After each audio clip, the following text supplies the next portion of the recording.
ಮಲೇಷ್ಯಾದ ರಾಜಧಾನಿ ಕೌಲಾಲಂಪುರ್ನಲ್ಲಿ ನಡೆದ Asia squash ಚಾಂಪಿಯನ್ಶಿಪ್ನಲ್ಲಿ ಮೂರನ್ನ ಜಯಿಸಿದ ಭಾರತವು ಸ್ಕ್ವಾಷ್ ಏಷ್ಯಾ ಪಟು ಆಯಿತು. ಮಿಶ್ರ ಮಹಿಳೆಯರ ಪುರುಷರ ಎಂದು ಮೂರರಲ್ಲೂ ಭಾರತವೇ ಚಾಂಪಿಯನ್ ಆಯಿತು. ಪುರುಷರ ಡಬಲ್ಸ್ನಲ್ಲಿ ಭಾರತದ ಅಭಯ್ ಸಿಂಗ್ ವೆಲವನ್ ಸೆಂಥಿಲ್ ಕುಮಾರ್ ಜೋಡಿಯು ಪಾಕಿಸ್ತಾನದ ನೂರ್ಜಮಾನ್ ನಾಸಿರ್ ಇಕ್ಬಾಲ್ ಜೋಡಿಯನ್ನ ರನ್ನರ್ ಅಪ್ಗೆ ತಳ್ಳಿ ಗೆದ್ದಿತು. ಮಹಿಳೆಯರ ಡಬಲ್ಸ್ನಲ್ಲಿ ಜೋಶ್ನಾ ಚಿನ್ನಪ್ಪ ಅನಾಹತ್ ಸಿಂಗ್ ಜೋಡಿಯು ಮಲೇಷ್ಯಾದ ಐನಾ ಅಮಾನಿ ಶಿನ್ ಯೆಂಗ್ ಈ ಜೋಡಿಯನ್ನ ಎರಡನೆಯ ಸ್ಥಾನದಲ್ಲಿ ನಿಲ್ಲಿಸಿ ಜಯ ಸಂಪಾದಿಸಿತು.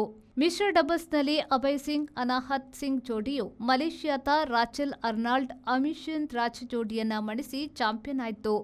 ಅಭಯ್ ಸಿಂಗ್ ಅನಾಹತ್ ಸಿಂಗ್ರಿಗೆ ಇದು ಪ್ರಶಸ್ತಿ ಡಬಲ್ ಕೂಡ ಆಯಿತು. Rice Spices started in the year 2019.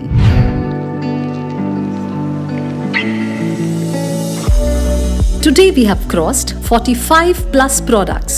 All our products are pure and natural without any adulteration. The products have authentic recipes.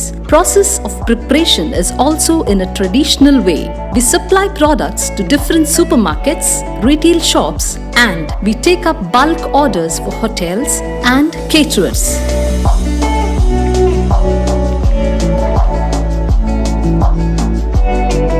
We have an experiential store at Rice Spices, Chilimbi, opposite Reliance Mart, Mangaluru. Contact 96 065 93921.